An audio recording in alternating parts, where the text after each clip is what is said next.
नमस्कार विद्यार्थी मित्रांनो, आज आपण ही 7व्या क्रमांकाची टेस्ट आपण कंडक्ट करत आहोत. मिक्स क्वेश्चन 40 प्रश्नांची. तर ऑलरेडी आपण थोडेसे लेट झालेले आहोत. 3चा टाइम असतो आपल्या बॅचचा, तर आपण 3:30 झालोय. तर आता वेळ न घालवता लगेच प्रश्नाकडे वळूया. क्वेश्चन नंबर 1 पहिला प्रश्न आहे. तर खालील वैशिष्ट्यासह सजीवांचा योग्य वर्ग ओळखायचा आहे आपल्याला. ओके. तर जसं मी तुम्हाला सुरुवातीला सांगितलं होतं की प्रत्येक टेस्ट वाईज आपण क्वेश्चनची डिफिकल्टी लेवल इम्प्रूव्ह करत आहोत. ओके.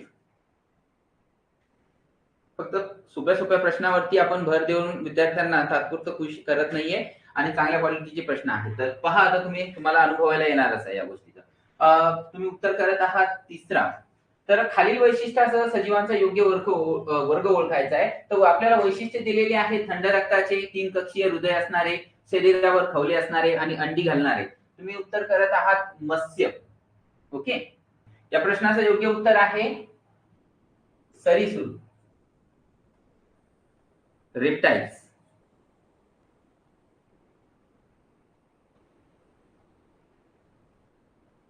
हो, बरोबर आहे. त्यामुळं हे उत्तर करेक्ट आहे. प्रश्न क्रमांक 2. योग्य मूलद्रव्य एक्स आणि वाय यांच्या एन आणि एम कक्षेत अनुक्रमे 6 आणि 7 इलेक्ट्रॉन आहेत, तर त्याच्या अणुअंकाचे गुणोत्तर किती आहे? तर इथे योग्य म्हटल्यापेक्षा 2 आहे. 2 हा शब्द आहे इथे. 2 मूलद्रव्य एक्स आणि वाय हे 2 मूलद्रव्य आहेत. तर यांच्या एम आणि एन कक्षेत एन आणि एम कक्षेत अनुक्रमे 6 आणि 7 इलेक्ट्रॉन आहेत, तर त्याच्या अणुअंकाचे गुणोत्तर किती हे सांगायचं आहे.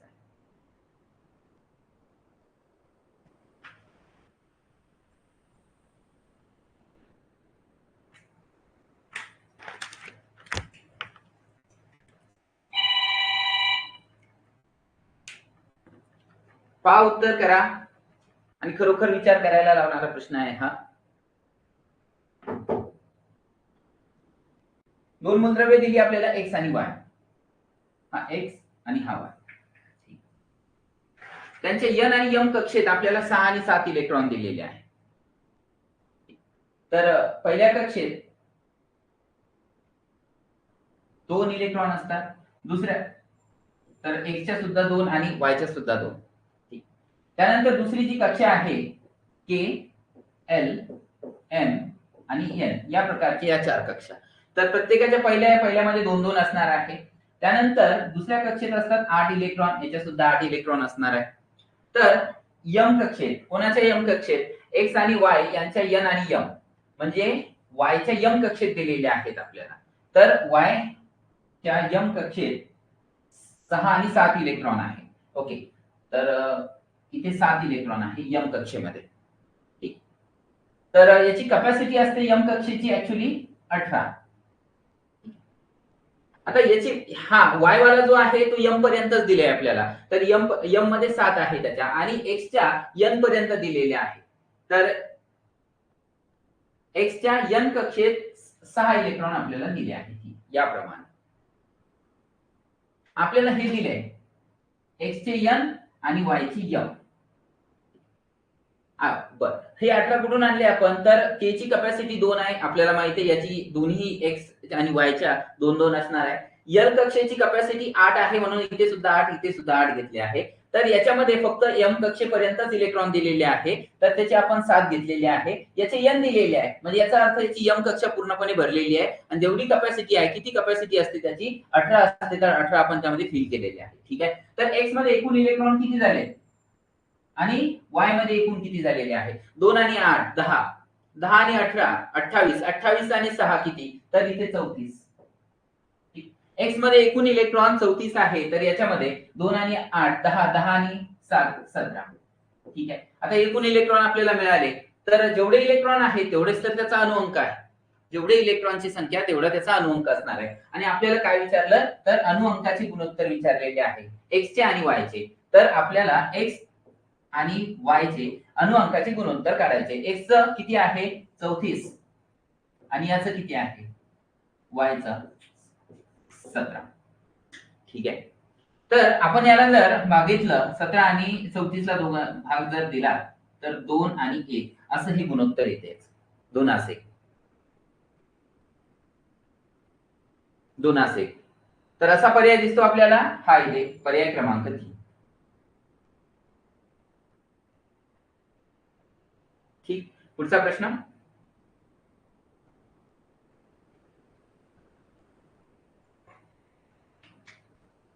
पुढचा प्रश्न, जर साईज असेल काही तर कमेंट मध्ये सांगा. साईज मध्ये प्रॉब्लेम असेल, कमी असेल वाटत द्या, कमी वाटत असेल तर. ठीक आहे. प्रश्न क्रमांक 3, C3H8 प्लस 5O2 आणि इथे दिलेले आहे X CO2 आणि Y H2O. तर इथे X आणि Y च्या जागी योग्य अंक लिहायचे आहेत आपल्याला.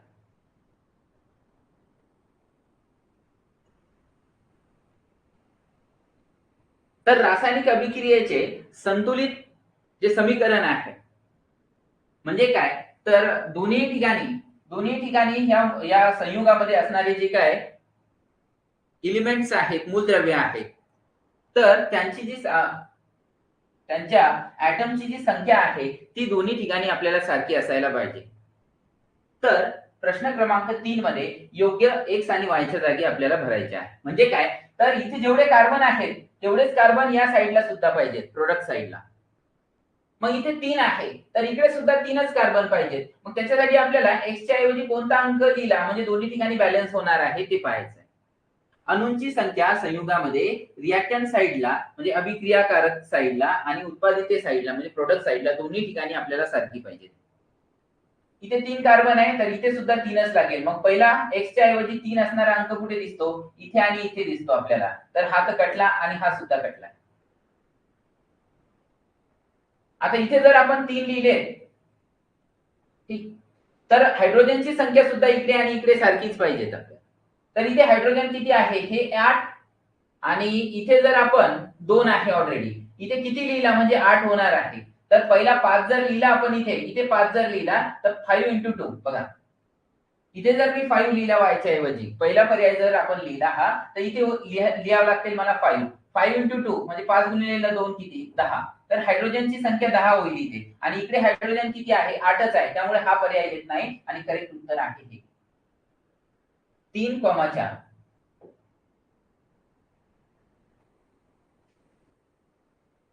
पुढील प्रश्न, प्रश्न क्रमांक 4, प्रथिन संश्लेषण रिकामी जागामध्ये होते. प्रश्न क्रमांक 4 ची उत्तर द्यायचे आहेत आपल्याला.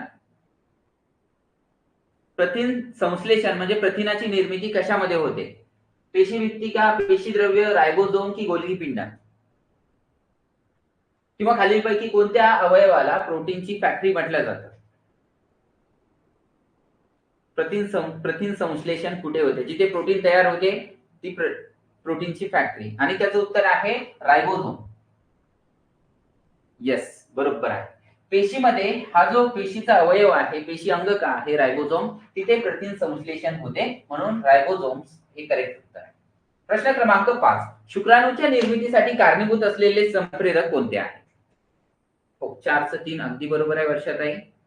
पुढचा पाचवा प्रश्न, 5/4, तर शुक्राणूच्या निर्मितीसाठी कारणीभूत असलेले संप्रेरक तर हे टेस्टोस्टेरॉन. तर शुक्राणूची निर्मिती कोणामध्ये होते, तर मेल मध्ये होते, माणसामध्ये होते, आणि त्याच्यासाठी रिस्पॉन्सिबल असणार जे संप्रेरक आहे, हार्मोन्स आहे, तर तो आहे टेस्टोस्टेरॉन. पुढचा प्रश्न क्रमांक 6, एमिटर हे परिपथासह रिकामी जागा पद्धतीने जोडलेले आहेत.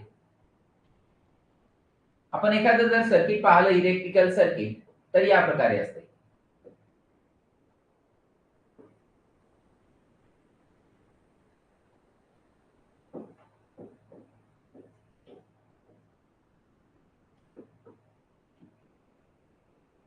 तर या रोधाला हे इथे अॅमीटर जे जोडलेलं आहे तर कशा पद्धतीने जोडलेले असते, समांतर असते की एकसर असते.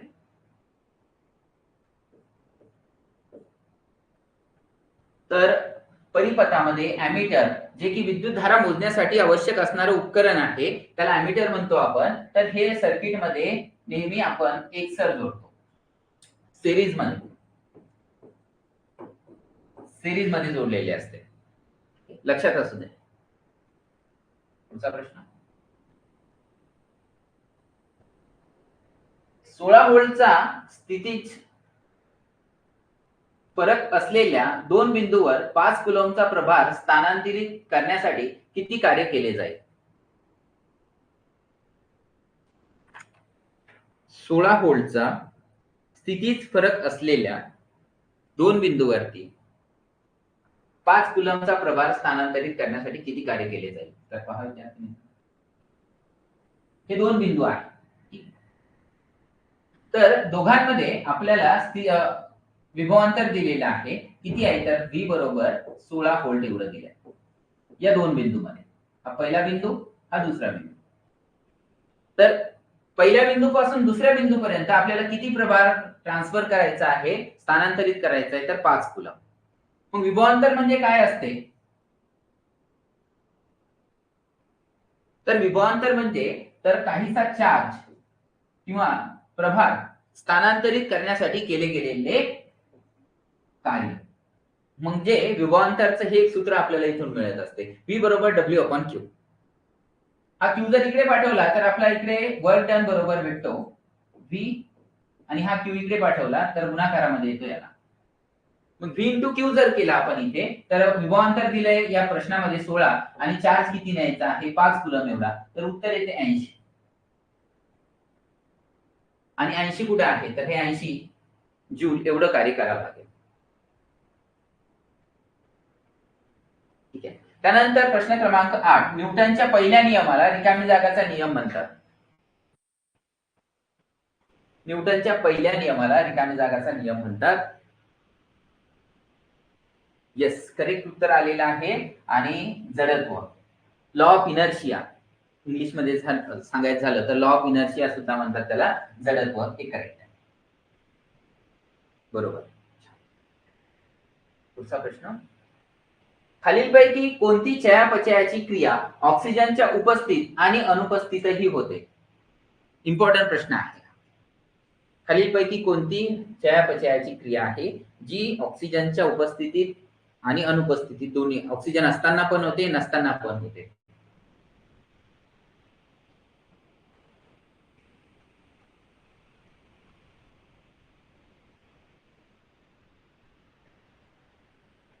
ओके विद्यार्थी मित्रांनो, किण्वन जे आहे ते किण्वन कुठे होते? तर विनाऑक्सी श्वसन मध्ये होते.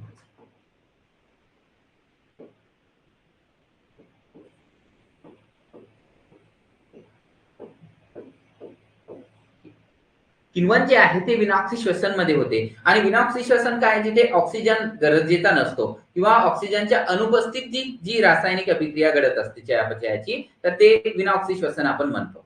ठीक. पण किण्वन व्हायला विनाऑक्सी श्वसन, विदाउट ऑक्सिजन ती होत असते. ऑक्सिजन असेल तर किण्वन होणार नाही. येस, उत्तर आहे ग्लुकोज विघटन, ज्याला आपण इंग्लिशमध्ये ग्लायकोलिसिस म्हणतो. ग्लायकोलिसिस ही जी स्टेप्स आहे विद्यार्थी मित्रांनो, ती विनाऑक्सी श्वसन मध्ये पण होते आणि ऑक्सी श्वसनामध्ये पण होते. दोन्ही ठिकाणी होते, म्हणून उत्तर आहे ग्लुकोजचं विघटन. प्रश्न क्रमांक 10 आहे. खालीलपैकी शीत रक्ताचा प्राणी कोणता आहे? कोल्ड ब्लडेड अॅनिमल ज्याला म्हणतो. तर हे आपल्या बॉडीचं तापमान जे आहे ते स्थिर राखू शकत नाही, असे हे आहे. प्लीज फक्त प्रश्न क्रमांक तेवढा टाका. तुम्ही उत्तर देत आहात, फक्त प्रश्न क्रमांक कोणत्या प्रश्नाचं उत्तर करत आहात ते मला कळू द्या. 3 अगदी बरोबर आहे. शार्क हा इथे शीत रक्ताचा प्राणी आहे. बाकी गरुड हा कांगारू जो आहे तो उष्ण रक्ताचे प्राणी आहे. ठीक, 10चं 3 अगदी बरोबर. पुढचा प्रश्न, प्रश्न क्रमांक 11. NaDH2 आणि FADH2 च्या ऑक्सिडीकरणातून एटीपीचे अनुक्रमे रिकामी जागा व रिकामी जागा रेणू मिळतात. म्हणजे NaDH2 चं आणि FADH2 चं ऑक्सिडीकरण जर झालं तर एटीपीचे अनुक्रमे किती मॉलिक्युल्स भेटतात, रेणू भेटतात असं. तर NaDH2 पासून आपल्याला 11चं 1, येस, NaDH2 पासून 3, तर FADH2 पासून 2 रेणू एटीपीचे भेटतात. कुठे भेटतात हे? इलेक्ट्रॉन ट्रान्सफर चेन मध्ये, इलेक्ट्रॉन वहन साखळीमध्ये भेटते. म्हणून उत्तर आहे 3, 2. बरोबर, करेक्ट आहे. आणि तुमच्यासाठी अजून थोडंसं वर्क आहे. तर याच्यासाठी कोणत्या व्हिटॅमिनची आवश्यकता असते? NADH2 फॉर्मेशन व्हायला, तयार व्हायला, आणि FADH2 साठी कोणत्या जीवनसत्वाची आवश्यकता असते? तर हे पहा आणि उत्तर येत असेल तर कमेंट करा. तोपर्यंत आपण आता पुढच्या प्रश्नाकडे वळूया. प्रश्न क्रमांक 12. बरोबर. B3 आणि B2. ओके. बरोबर. NADH3 साठी B3 आणि FADH2 साठी B2. प्रश्न क्रमांक 12.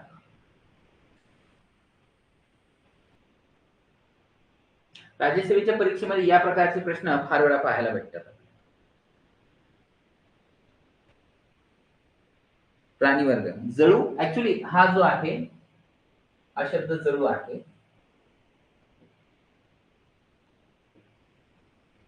हा इथला जळू आहे, जळू. पहा आता 12चं 2 तुम्ही उत्तर करत आहात. त्यामध्ये उभयलिंगी सजीवाचा ग्रुप आपल्याला विचारला आहे. उभयलिंगी कोणते असतात की ज्याच्यावरती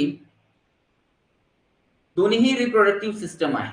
प्रजनन संस्था म्हणजे स्त्री प्रजनन संस्था आणि पुरुष प्रजनन संस्था जी आहे, तर ती दोन्हीही सजीवावरती असेल एकाच, तर त्याला आपण उभयलिंगी असं म्हणत असतो. Male reproductive system, female reproductive system जर एकाच सजीवावरती असेल तर ते उभयलिंगी. म्हणजे ज्याचा मेल, नर आणि मादी हे दोन वेगळे नसून एकच आहे, तर ते उभयलिंगी. पण आता तुम्ही उत्तर जे गांडूळमध्ये करत आहात त्याच्यामध्ये हा गोलकृमी जो आहे, गोलकृमी, तर हे गोलकृमी दोन्ही सेपरेट असतात. याचा नर आणि मादी दोन्हीही वेगवेगळा आहे. गांडूळ, जळू, स्पंज हे तीनही उभयलिंगी सापडतील, परंतु या चौथ्यामुळे, या गोलकृमीमुळे काय झालं तर हा पर्याय येणार नाही. गोलकृमीच्या उपस्थितीमुळे हा पर्याय इथे कट होईल.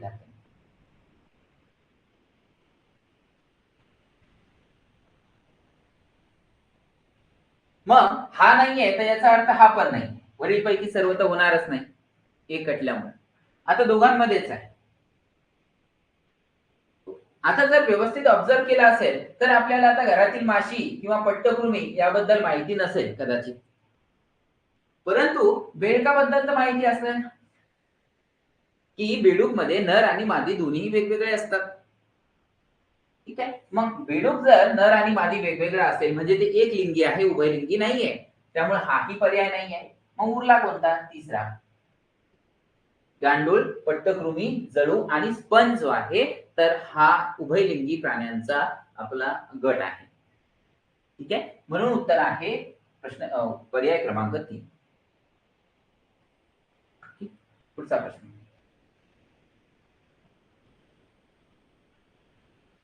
असं ग्रुप करून जर विचारलं तर साधे साधे विचारतील. या टाईपचा प्रश्न खूप इम्पॉर्टंट आहे प्राण्यांच्या वर्गीकरणावरती. या प्रकारचा असे ग्रुप करून दिले जातील आणि तुम्हाला ते कोणत्या गटातले आहे किंवा हे उभयलिंगी आहे का एक लिंगी आहे अशा प्रकारचा प्रश्न बनणार आहे. त्यामुळे हे सजीवांचे गट व्यवस्थित अभ्यासून घ्यायचे आहेत.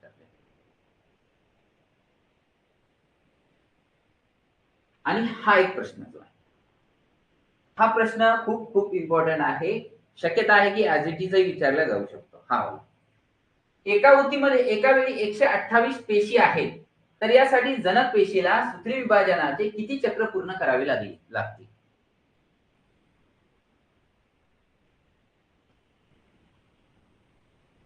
त्या प्रश्नाची लेवल खूप चांगली आहे. एका ऊतीमध्ये एका वेळी 128 पेशी आहेत, तर यासाठी जनक पेशीला सूत्री विभाजनाचे किती चक्र करावे लागतील?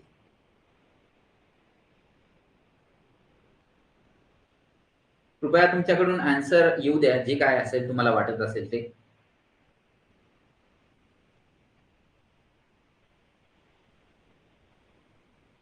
एंगेज ठेवा स्वतःला, काहीतरी आपलं तिथे वर्क दिसलं पाहिजे. जे काय तुम्हाला वाटत असेल तेवढं पोस्ट करा कमेंट मध्ये.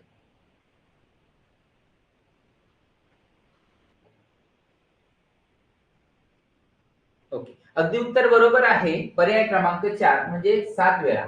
आता हे कसं 7 वेळा आणि का 7 वेळा तर पाहून घ्या. विद्यार्थी मित्रांनो, जेव्हा पेशीचं सूत्री पद्धतीने विभाजन होते तर त्यामध्ये होतं काय की एक पेशी आहे तर या एका पेशीपासून दोन पेशी निर्माण होतात. ठीक. तर जी पॅरेंट आहे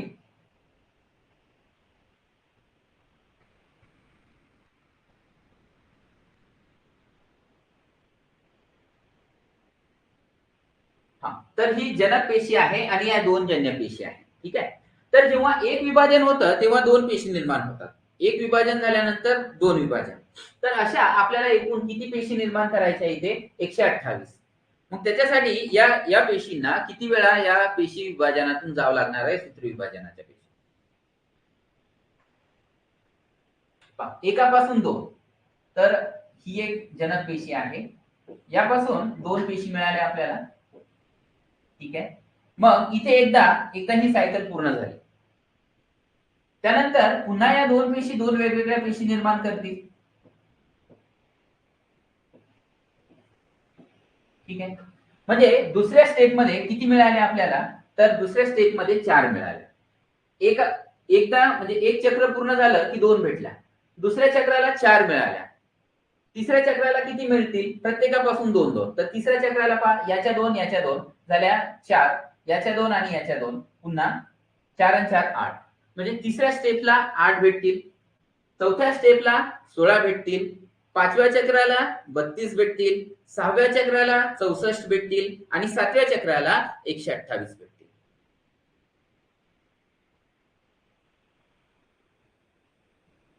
खूप इम्पॉर्टंट प्रश्न आहे हा. किंवा 7 जरी नाही विचारलं तरी, जसं 128 जर नाही विचारलं तर तुम्हाला विचारतील 64 पेशी निर्माण होण्यासाठी त्या किती वेळा चक्र पूर्ण करावे लागतील. तर लक्षात ठेवा, एकापासून 2 भेटतात तर मग ह्या 2 तयार झाल्या एका स्टेपमध्ये. तर यानंतर अशा प्रकारे 2-2 तयार होतील. तर अशा वेळा किती चक्र पूर्ण होणार आहे, 7.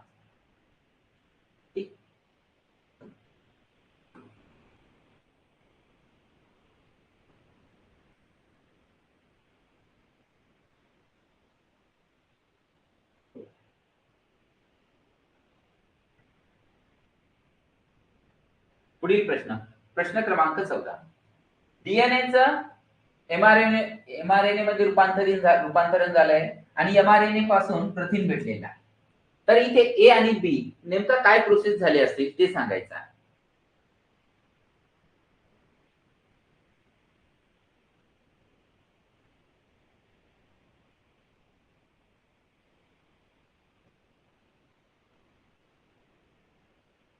प्रश्न क्रमांक 14 पहा. डीएनएचं एमआरएनए मध्ये रूपांतरण झालं आणि एमआरएनएचं प्रथिन तयार झालेले आहे. ठीक. तर इथे डीएनएचं एमआरएनए मध्ये रूपांतरण होत असताना नेमकं काय झालेलं आहे. रूपांतरण म्हटल्यापेक्षा डीएनए पासून एमआरएनए तयार झालेला आहे असं म्हणूया आपण. ते म्हणणं योग्य राहणार. या डीएनए पासून एमआरएनए भेटला आपल्याला. तर या प्रकाराला काय म्हणतात आपण, तर याला म्हणतात ए मध्ये जे आहे तर ए मध्ये होतं प्रतिलेखन. म्हणजे डीएनए वरती प्रथिन संश्लेषणासाठी प्रथिन तयार करण्यासाठी असणारा कोड डीएनए वरून एमआरएनए वरती जेव्हा प्रिंट होतो, छापला जातो, त्याला इंग्लिश मध्ये ट्रान्सक्रिप्शन तर मराठीमध्ये प्रतिलेखन म्हणतो आपण. डीएनए वरचा कोड एमआरएनए वरती प्रिंट होणे, तर ते आहे प्रतिलेखन. म्हणजे एच्या ऐवजी आपल्याला प्रतिलेखन लिहायचं आहे अनुक्रमे. मग जिथे जिथे एच्या ऐवजी पहिला प्रतिलेखन आहे तोच आपलं उत्तर असेल. मग इथे आहे प्रतिलेखन, इथे आहे, हा कटला आणि हा सुद्धा कटला. आता उत्परिवर्तन होणे म्हणजे काय, तर विद्यार्थी मित्रांनो, उत्परिवर्तन होणे म्हणजे म्युटेशन म्हणजे काय, तर जे जीन्स आहेत, जनुके आहेत, त्यामध्ये बदल होणे, त्याला म्युटेशन म्हणतो आपण. आणि भाषांतरण काय आहे, तर एमआरएनए पासून तर टीआरएनएच्या मदतीने प्रथिन तयार करणे, हे झालं भाषांतरण. एमआरएनए पासून टीआरएनएच्या मदतीने प्रथिने तयार करणे रायबोझोम्स मध्ये, तर ते भाषांतर आहे. त्यामुळं हे उत्परिवर्तन सुद्धा नाहीये आणि आहे त्याचं करेक्ट उत्तर प्रतिलेखन व भाषांतरण. लक्षात ठेवा. प्रथिन संश्लेषणावरती तर डेफिनेटली नक्कीच प्रश्न पडणार आहे. पार्ट 2 मध्ये, भाग 2 मध्ये पहिला चॅप्टर आहे प्रथिन संश्लेषण. त्याच्यामध्ये भाषांतरण, स्थानांतरण आणि हे प्रतिलेखन या ज्या स्टेप्स आहेत तर त्या खूप महत्वाच्या आहेत, त्या व्यवस्थित करा. प्रश्न क्रमांक 15. खालील लैंगिक आजारापैकी कोणता किंवा कोणते आजार गुप्तांगावरती परिणाम करतात? जिनायटल ऑर्गन जे आहेत, प्रायव्हेट ऑर्गन जे आहेत, तर त्याच्यावरती परिणाम करणारे कोणकोणते खालीलपैकी आजार आहेत की डायरेक्टली इफेक्ट त्यांच्या गुप्तांगावरती होतो त्या आजारामुळे?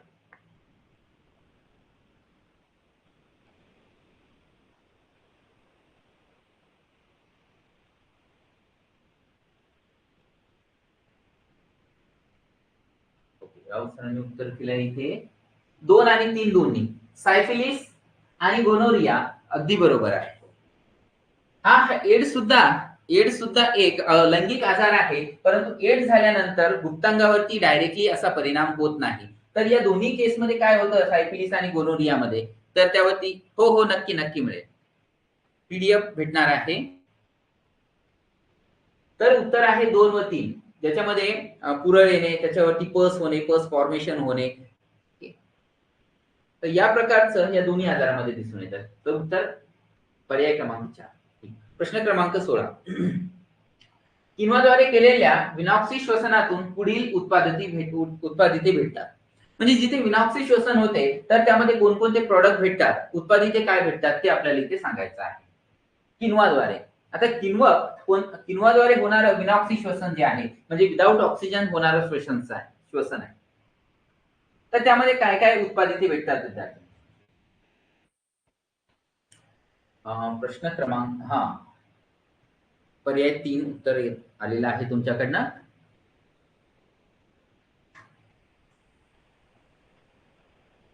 आता ऊर्जा तर दोन्ही श्वसनात भेटते, त्यामुळे ऊर्जा इथे पण आहे. आणि श्वसन जिथे झालेलं आहे, ऑक्सी श्वसन, विनॉक्सी श्वसन, ऊर्जा भेटते. बरं, मग आता इथे ऊर्जा नाहीच आहे, त्यामुळे हा पर्याय तर नक्कीच कटला, हा नाहीच. मग आता 3 पैकी एक असणार आहे. तर विद्यार्थी मित्रांनो, H2O, CO2 आणि ऊर्जा, तर हे होतं ऑक्सिजनच्या प्रेझेन्स मध्ये, म्हणजे हे ऑक्सी श्वसन, त्यामुळे हा पण नाही. ठीक आहे, हायड्रोजन सल्फाइडचा काही प्रश्न नाहीये कुठे.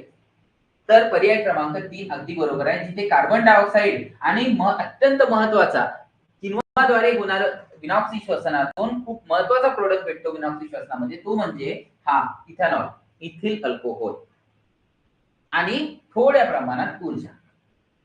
ऑक्सी श्वसनपेक्षा कमी भेटते पण भेटते, त्यामुळे पर्याय क्रमांक 3 बरोबर आहे. तर हे त्याचा आन्सर आहे. ठीक, पुढे प्रश्न. प्रश्न क्रमांक 17. विशालन ऋण असल्यास प्रतिमा कोणत्या स्वरूपाची असते? भिंगाचे विशालन जेव्हा ऋण असते तेव्हा प्रतिमा कोणती असते? इथे हा शब्द आपण इथे भिंगाचे करूया.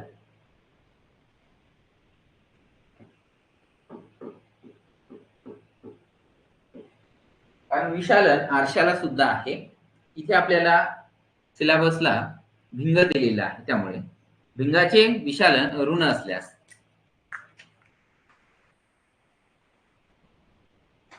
विद्यार्थी मित्रांनो, भिंगाचा हा एक सूत्र आहे, म्हणजे HI छेदामध्ये HO. HI म्हणजे काय? इमेजची हाईट ऑफ इमेज. HO म्हणजे काय? तर वस्तूची हाईट. HI प्रतिमेची उंची आणि HO म्हणजे वस्तूची उंची. आता विशालन ऋण केव्हा असते? जर वस्तू एका बाजूला ठेवलेली आहे भिंगाच्या, ही भिंग आहे, इकडे वस्तू ठेवलेली आहे, ओके, आणि उलट प्रतिमा जेव्हा भेटली तेव्हा आपल्याला हे विशालन ऋण भेटणार आहे. म्हणजे वस्तू या साईडला ठेवलेली आहे विद्यार्थी मित्रांनो, आणि इकडे आपल्याला त्याचं प्रतिमा मिळालेली आहे. तर जेव्हा अशी उलट प्रतिमा भेटते तर त्या केसमध्ये मिळणारी जी वस्तूची प्रतिमा आहे ती नेहमी वास्तव असते. अशा प्रकारची केस असेल तेव्हा विशालन ऋण येणार आहे. का ऋण येतील? कारण ही जी प्रतिमा आहे ती या मुख्य अक्ष जो आहे त्याच्या खाली आहे आणि मुख्य अक्षाच्या खालची जे काय अंतर असते ते आपण ऋण घेत असतो. हे धन आहे वस्तूचं HO, म्हणजे वस्तूची जी हाईट आहे HO ती इथे धन आहे, परंतु ती इकडे खाली मिळाल्यामुळं आपल्याला ती इथे ऋण घ्यावं लागणार आहे. म्हणजे वरती ऋण आणि खाली धन, मग त्याने काय होईल तर येणारं उत्तर हे निगेटिव्ह येणार आहे. मग हे निगेटिव्ह केव्हा होतं? जेव्हा वस्तू वास्तव व उलट स्वरूपाची असते. आणि 4 अगदी करेक्ट आहे.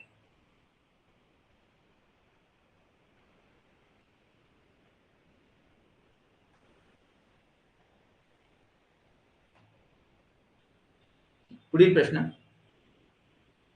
प्रश्न क्रमांक 18. भिंग व आरसा या दोघांचा समावेश असणारे साधन कोणते? की जिथे भिंग पण वापरले जातात आणि आरसा पण वापरला जातो. एकत्रित बनणारं साधन कोणतं आहे? तर परावर्ती दूरदर्शक आहे. आता आरशामध्ये होत असतं परावर्तन, आरशामध्ये होते परावर्तन, ठीक आहे. भिंगामध्ये होत नाही, अपवर्तन होते तिथे. मग आरसा वापरला तर याचा अर्थ परावर्तन होणार आहे आणि हा एकमेव पर्याय असा आहे ज्याच्यामध्ये परावर्ती किंवा परावर्तन हा शब्द सांगितलेला आहे. ठीक, त्यामुळे पर्याय क्रमांक 4 अगदी बरोबर आहे. त्यानंतरचा पहा प्रश्न क्रमांक 19. प्रथम पोलिओ लस यांनी तयार केली आणि याचं उत्तर सगळे पाहणारे ऑनलाईन असणाऱ्या सगळ्यांनी उत्तर केलं पाहिजे. पोलिओची लस कोणी केली? प्रथम पोलिओ लस जेसॉफ, अगदी बरोबर आहे. ओके,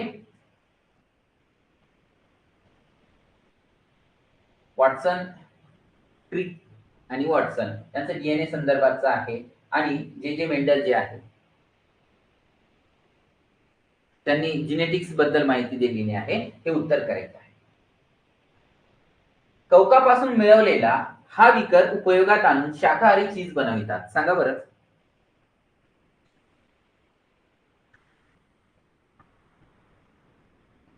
ओके, 20 ओके, 2 करत आहात उत्तर तुम्ही. उत्तर बरोबर आहे, प्रोटीएज. तर प्रोटीएज हा विकर जो आहे, एन्झाईम जो आहे, तर त्याचा यूज करून आपण शाकाहारी चीज बनवतो. येस. 21. मानवामध्ये शुक्रपिशीची निर्मिती रिकामी जागा अवयवात होते. 21:3 वृषण या अवयवात होते, टेस्टिस मध्ये होते. नेक्स्ट क्वेश्चन आहे. अतिरिक्त कार्बोदके रिकामी जागा या अवयवात रिकामी जागाच्या स्वरूपात साठवली जातात.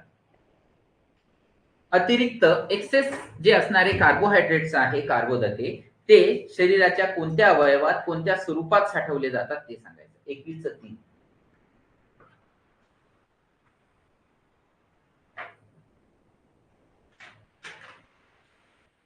येस, आपण 22:3 करत आहोत. यकृत आणि ग्लायकोजन, अगदी बरोबर आहे. लिव्हर मध्ये आणि ग्लायकोजनच्या स्वरूपात स्टोअर केले जातात अतिरिक्त कार्बोदके, एक्सेस कार्बोहायड्रेट्स. उत्तर बरोबर आहे. प्रश्न क्रमांक 23. जनुकीय हा शब्द इथे मी कट करतो, पारेषित पाहिजे. पारेषित.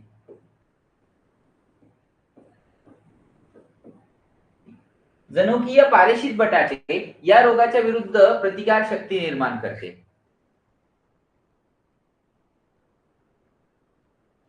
जनुकीय पारेषित बटाटे या रोगाच्या विरुद्ध प्रतिकार शक्ती निर्माण करते. आणि कोणता रोग आहे?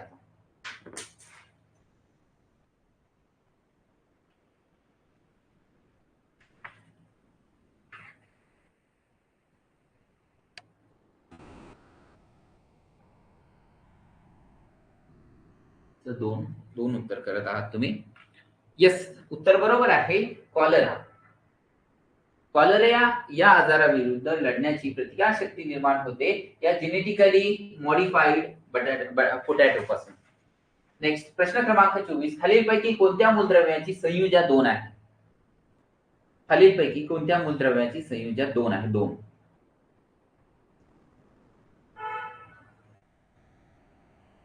हो, बरोबर आहे, 23:2. बट आता 24चं उत्तर करायचं आपल्याला. विद्यार्थी मित्रांनो, जो सोडियम आहे, जो आपण 24:2 उत्तर करत आहात, सोपा प्रश्न आहे, असे प्रश्न चुकू देऊ नका. 24 जो आहे विद्यार्थी मित्रांनो, अजून 24 सॉल्व्ह नाही झाला. पहा, तुम्ही उत्तर जो सोडियम करत आहात, सोडियमचा अणुअंक हा 11 आहे. म्हणजे पहिल्या कक्षेत 2, दुसऱ्या कक्षेत 8 आणि तिसऱ्या कक्षेत 1 इलेक्ट्रॉन. तर हा एक इलेक्ट्रॉन जो आहे तो त्याची संयुजा ठरवतो इथे. त्याची संयुजा 1 आहे सोडियमची. तुम्ही उत्तर केलेल्याची. आपल्याला 2 विचारले, 2 कोणत्या मूलद्रव्याची संयुजा 2 आहे?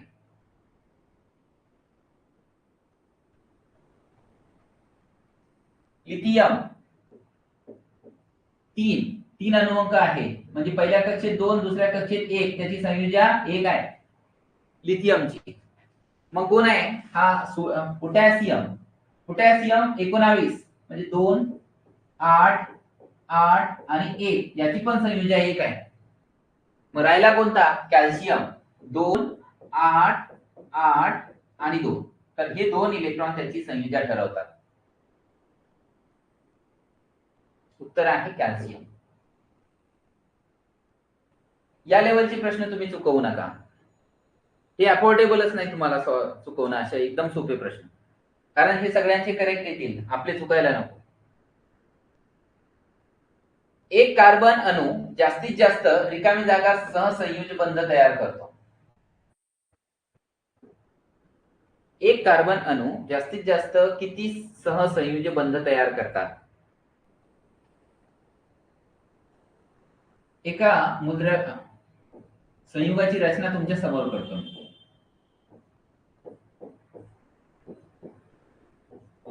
ओके, हा आहे CH4. इथे काढलेलं स्ट्रक्चर.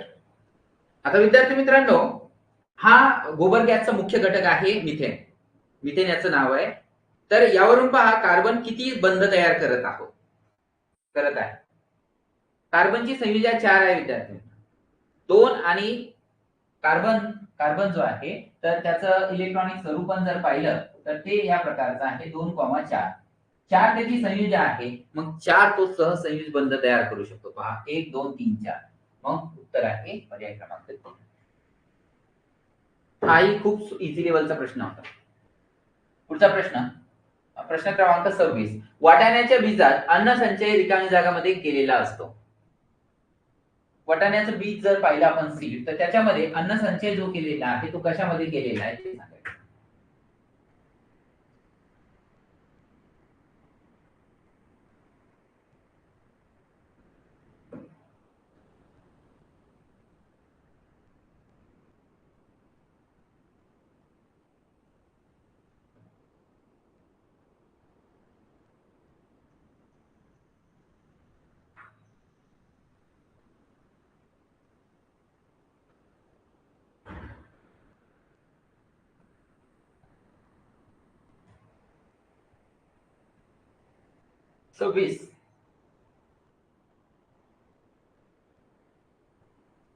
वाटाणे असेल, हरभरा असेल, शेंगदाणा असेल, तर जे काय बीज आहे बीजाला जर पाहिलं तर या प्रकारचं बीज असते. ठीक आहे. आणि त्यामध्ये हा थोडासा भ्रूण आहे.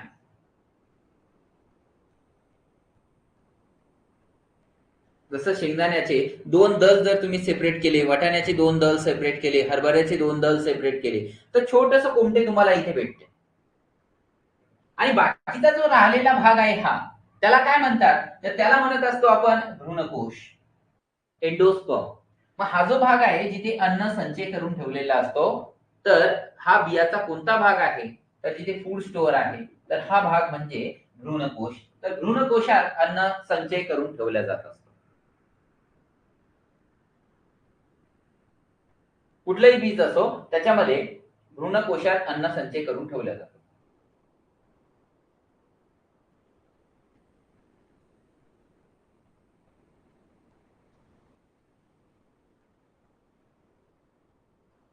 प्रश्न क्रमांक 27. दृष्टीपटलातील शंकुपेशीमुळे वस्तूच्या रिकामी जागाचे ज्ञान होते आपल्याला. दृष्टीपटलामध्ये कोणत्या पेशी, शंकुपेशीमुळे वस्तूचं आपल्याला काय कशाचं नॉलेज भेटते, कशाविषयी माहिती भेटते?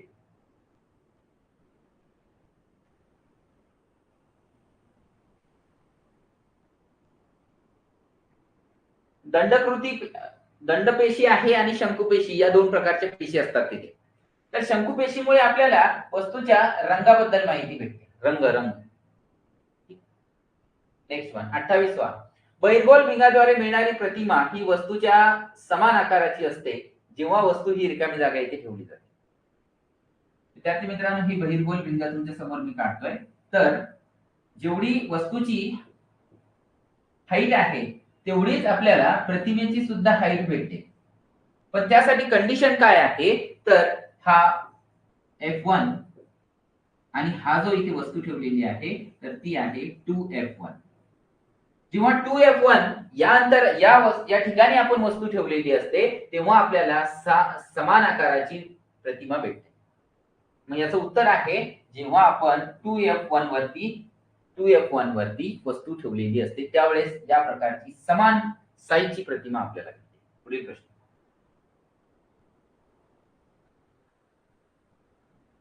प्रश्न क्रमांक 29. खालीलपैकी कोणता सजीव हा उभे द्विविभाजन या पद्धतीने विभाजित होतो? अमिबा जो आहे त्याला असं काही ऍक्सिसच नाही, एखादा अक्षच नाहीये विभाजन होण्याचा, त्यामुळे तो नाहीये. पॅरामेशियम जो आहे तर हा पॅरामेशियम आहे या प्रकारचा. तर हा असा आडव्या पद्धतीने कट होतो. दोन विभाजन होते त्याच्या शरीराचे, दोन तुकडे होतात, पण तो आडव्या पद्धतीने होते. युग्लिना जो आहे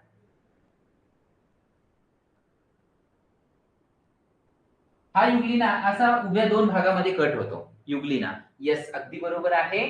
तर उत्तर आहे युग्लिना. पॅरामेशियम आडव्या पद्धतीने कट होतो, युग्लिना उभ्या अक्षामध्ये कट होतो. आपल्याला उभं विचारलंय उभं.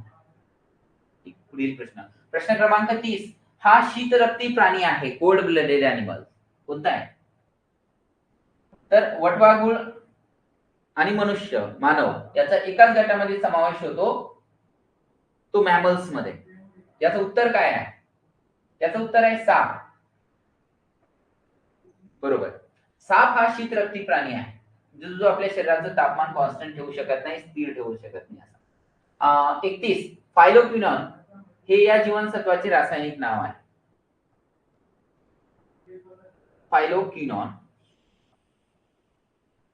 फायलोक्विनिन आहे ऍक्च्युली. तर या कोणत्या जीवनसत्वाचं हे रासायनिक नाव आहे? याचं उत्तर तुम्हाला आलंच पाहिजे. येस, 31 अगदी बरोबर आहे. विटामिन के ला आपण फायलोक्विनिन असं नाव दिलेलं आहे. प्रश्न क्रमांक 32. पेशी विभाजनाच्या या अवस्थेमध्ये सर्व गुणसूत्रे पेशीच्या विषुववृत्त प्रतलाला समांतर संरचित होतात.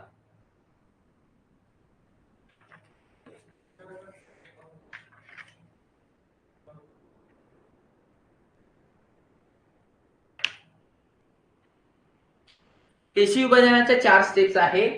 पूर्वावस्था, मध्यावस्था, पश्चावस्था आणि अंत्यावस्था. यापैकी कोणत्या अवस्थेमध्ये, कोणत्या स्टेजला की जे गुणसूत्रे आहेत ते विषुववृत्ताच्या प्रतलाला आलेले असतात, म्हणजे या प्रकारे इथे आलेले असतात.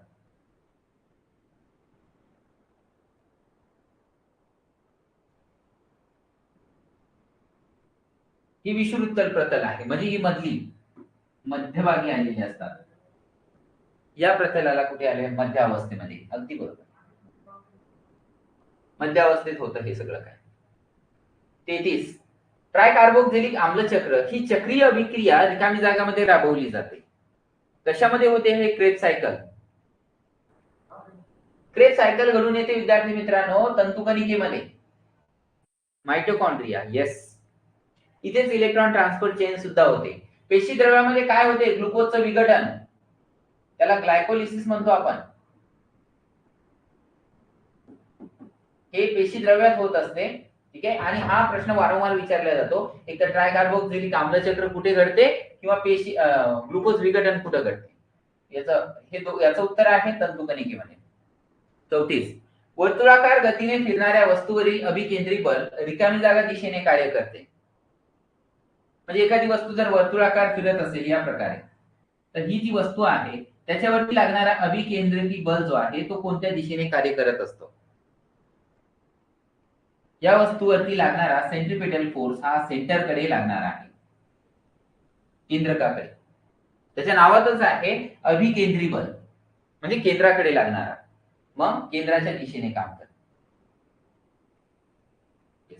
34 प्रश्न क्रमांक 35. ग्रहाचे सूर्यापासूनचे सरासरी अंतर जर दुप्पट झाले तर ग्रहाच्या आवर्तकाल रिकामी जागा पट होईल. ग्रहाचे सूर्यापासूनचे सरासरी अंतर जर दुप्पट झाले तर ग्रहाच्या आवर्तकाल किती पट होतो?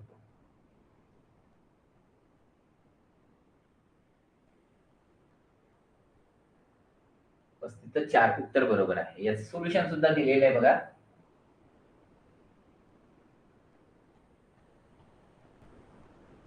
पाहायचं, त्याचं सूत्र असं आहे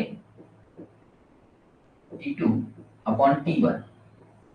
तर याचा वर्ग बरोबर R2/R1^3. या सूत्राने आपण जर याला सोडवलं तर T2 काय असेल? नवीन, म्हणजे जो हा सूर्य आहे इथे आणि त्यापासून हा इथे ग्रह फिरत आहे, एक प्लॅनेट आहे, त्याचं हे जे अंतर आहे ते जर आपण दुप्पट केलं तर त्याचा नवीन आवर्तकाल म्हणजे सूर्याभोवती फिरण्याचा जो आवर्तकाल आहे तो किती होईल ते विचारलाय, पिरियड ऑफ रिव्हॉल्यूशन. तर याला या पद्धतीने जर सोडवत गेलो आपण तर त्याची पुढची स्टेप्स T2/T1 चा वर्ग. तर R2 जो आहे तो R1 पेक्षा दुप्पट आहे. R2 R1 चे दुप्पट आहे. तर हा इथे R1 लिहितो मी. R2 R1 चे दुप्पट आहे. R1 आणि R1 कॅन्सल होईल तर इकडे क्यूब आहे. मग इथे आपण याला लिहूया T2/T1 चा वर्ग बरोबर 2 चा क्यूब किती? 8. ठीक आहे. मग हा इकडे जर पाठवला आपण T2 चा वर्ग बरोबर 8 आणि T1 चा वर्ग सेपरेट करून दिला आणि इकडे पाठवून दिला. आता वर्गमूल जर घेतला आपण तर T2 बरोबर, तर याचाही वर्गमूल घ्यावा लागेल या साईडचा. तर वर्गमुळामध्ये 8 आणि हा इथे T1. तर असा कुठे दिसतो? तर हा इथे पर्याय क्रमांक 4. याचं सोल्युशन तुमच्या समोर. त्यानंतर प्रश्न क्रमांक 36. ही भारतीय प्रक्षेपकाची एक मालिका आहे. प्रक्षेपक कोणकोणते सिरीज आहे इंडियामध्ये? PSLV आणि GSLV. तर उत्तर आहे GSLV, बाकी नाही. हेच बाकी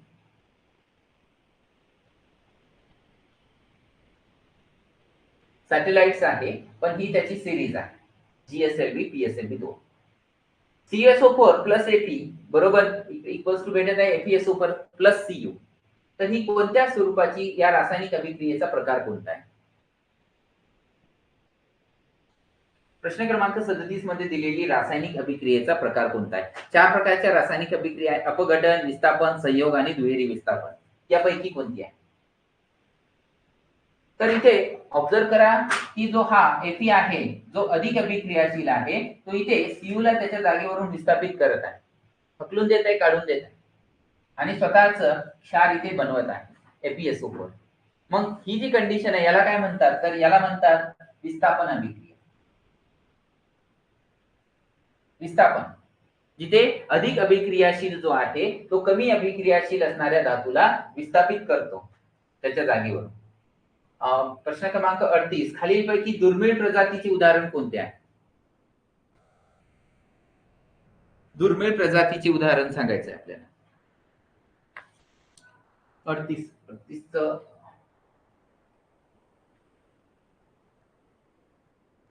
उत्तर आहे रेड पांढरा.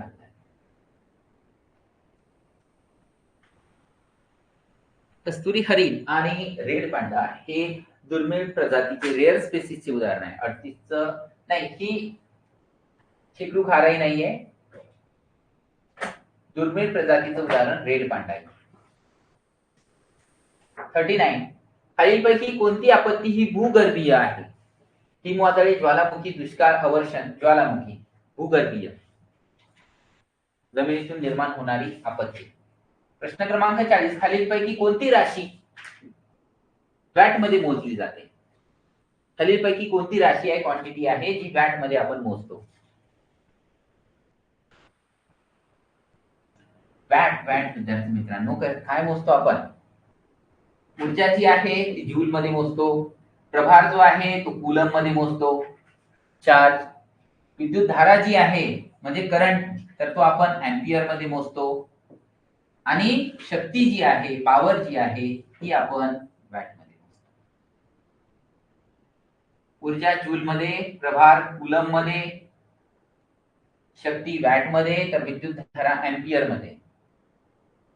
या प्रश्नाचं उत्तर चुकायला नको होतं तुमचं. 40/4. अशा प्रकारे आपण हे 40 प्रश्न इथे संपवलेले आहे. तर तुम्ही काउंट केलेच असतील तुमचे वैयक्तिक किती प्रश्नांची उत्तरं बरोबर आलेली आहे, अचूकपणे तुम्ही उत्तर करेक्ट केलेले आहेत. तर ही 7वी टेस्ट होती.